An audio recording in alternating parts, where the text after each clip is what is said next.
call to order the May 18th, 2023 Planning Commission meeting. Please join me in the flag pledge.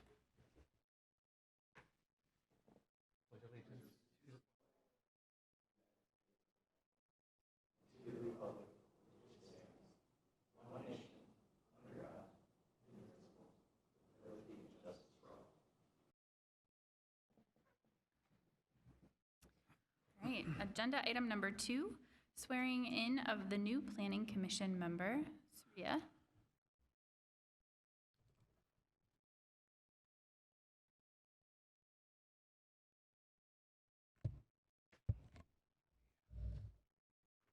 Okay, raise your right hand and repeat after me. I state your name. Do solemnly swear that I will support the Constitution of the United States and of the state of Minnesota and faithfully discharge the duties of the office of Planning Commissioner of the city of Lakeville in the county of Dakota and state of Minnesota to the best of my ability. So help me God. Congratulations. All right, and Ms. Morrow, will you please take a roll call of members?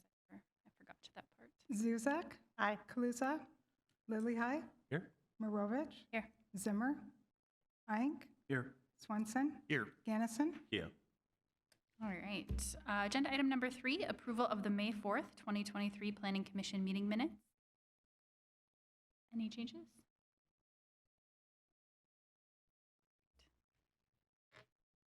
The meeting minutes will stand. Number 4,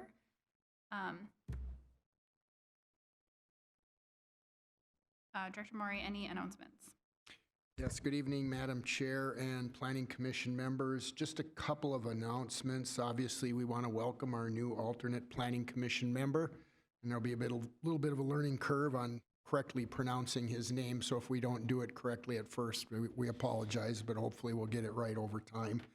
And then also, just as an FYI, if the zoning ordinance discussion this evening is moved forward by the Planning Commission to the City Council, we will not have any items for your next meeting on June 1st, and that meeting will be canceled.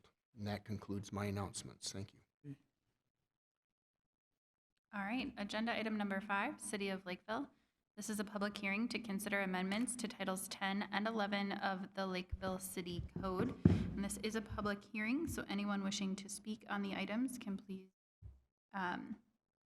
sign up in the back. Good evening, Madam Chair, members of the Planning Commission. Daniel Licht with the Planning Company, presenting on behalf of city staff this evening for the annual undertaking of review of the city's development regulations.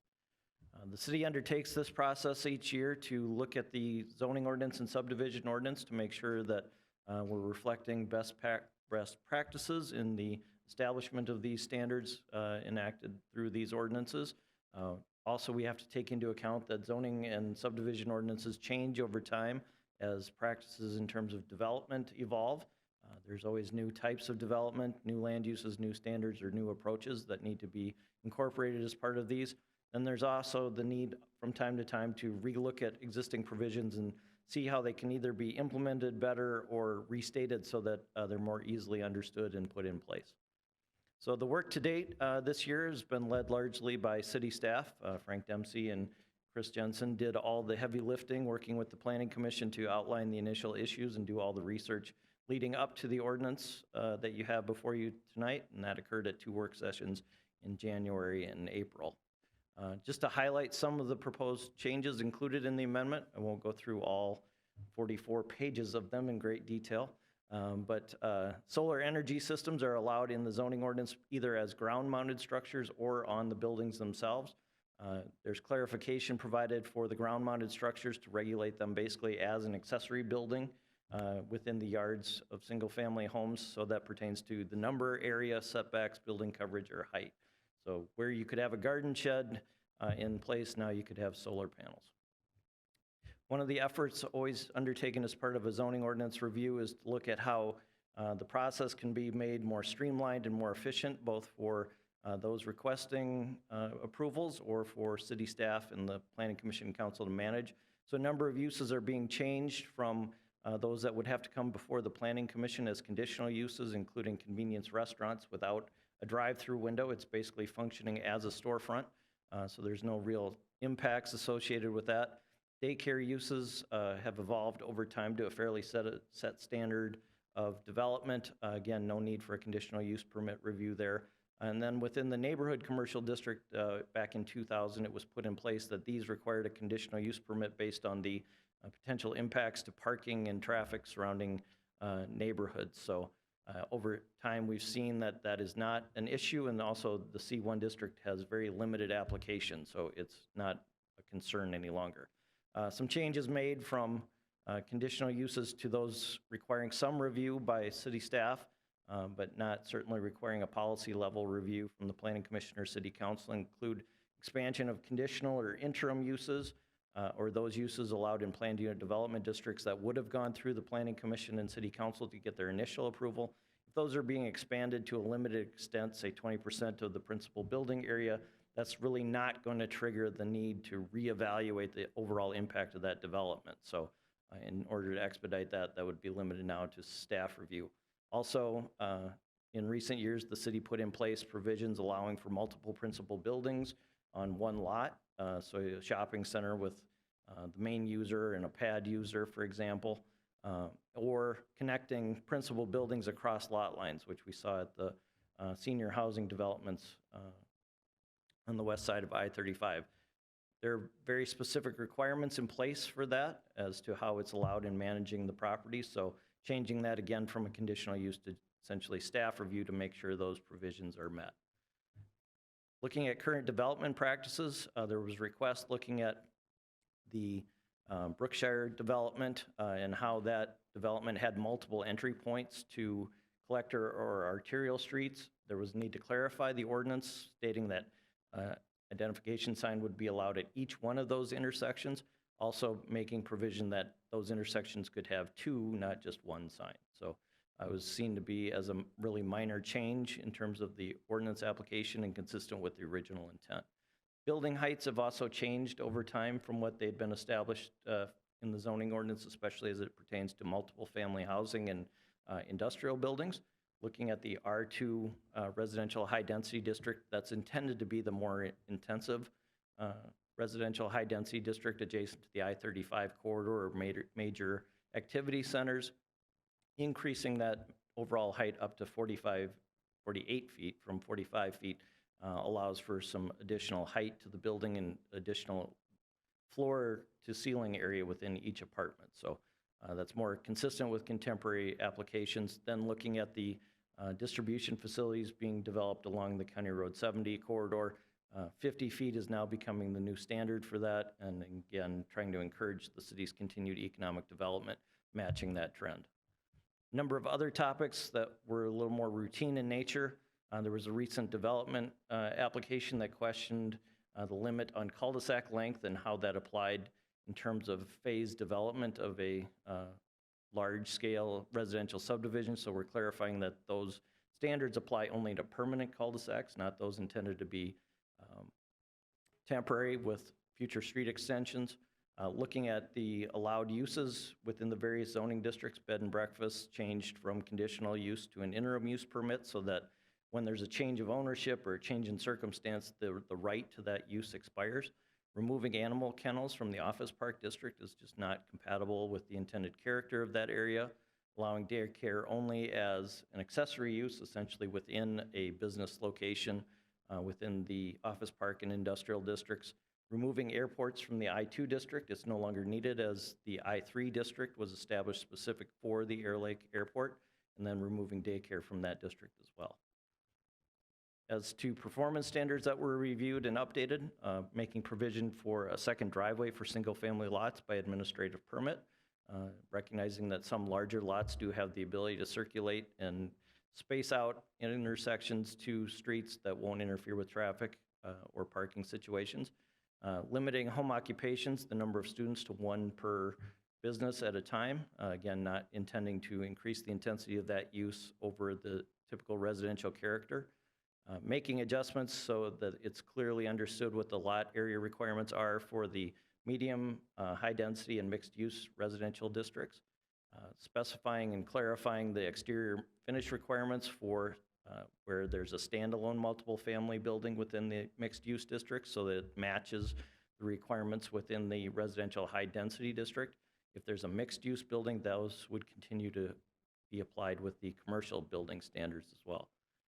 Clarifying in the mixed-use district, the allowance for convenience food restaurants initially as a permitted use, and then separating more clearly if there's a drive-through facility or a drive-through window for, say, a drugstore or other use that might have a window as well. And then just in the C2 highway commercial district and the C3 general commercial district, there's provision for the setback along rear yards, just specifying that rear yards abutting a street are treated the same as a front yard setback at 30 feet. Just when you might think you're done dealing with zoning ordinance updates for the rest of the year, of course, as we said, this is an evolving document. City staff had a number of issues that they've already started listing out, including several that have come up in the last week or two since the public hearing notice was put together. So these are going to be undertaken as a separate process yet this year. So more excitement yet to come. So city staff is pleased to recommend approval of the draft ordinance as presented in your packet this evening, and we are available for questions. Thank you.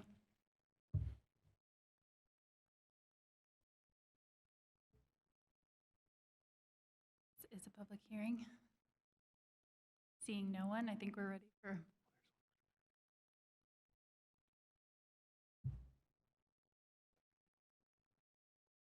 Commissioner, Chair. Yep. Seeing no one coming forward, I move to close the public hearing. Second. All right, a motion and a second to close the public hearing. All those in favor?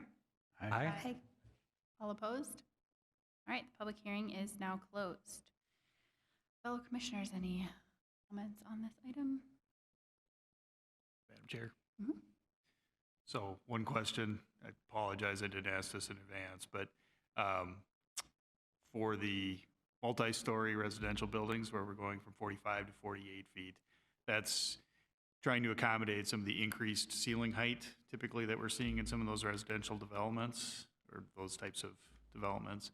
At 48 feet, is that inclusive of just the floors themselves, and does that have any allowance for like parapets or any kind of aesthetic things that occur on those structures? Madam Chair, so building height is measured to the midpoint of a pitched roof or to the flat roof, the height of the flat roof, but there is also exception within the zoning ordinance for a 3-foot parapet above that.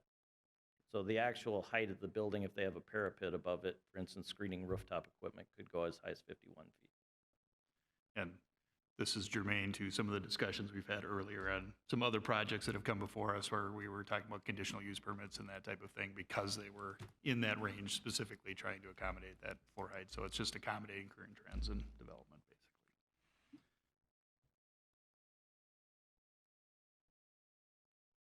Other than that, all these items have been discussed with the Planning Commission under multiple workshops. The workshops are always open to the public to attend and participate in the conversation. We tend to have a little more free-flowing conversation in those workshops. So don't take the lack of conversation occurring with the group here today as being indicative of us not discussing these items. We have discussed them in quite some length in other formats and other locations. So thank you. Well stated, thank you. There are no other comments. I think we're ready for a motion. Madam Chair, I move to recommend to City Council approval of the amendments to Titles 10 and 11 of the Lakeville City Code as presented. Second. All right, a motion and a second. Ms. Morrow, will you please call roll? Zuzak. Aye. Kaluza. Lilihai. Aye. Marovich. Aye. Aye. Swenson. Aye. Gannison. Aye. All right, and Director Murray, when will this one go in front of the City Council? We're shooting for their June 5th meeting. All right, and with that, that concludes everything tonight. So we are adjourned. Thank you.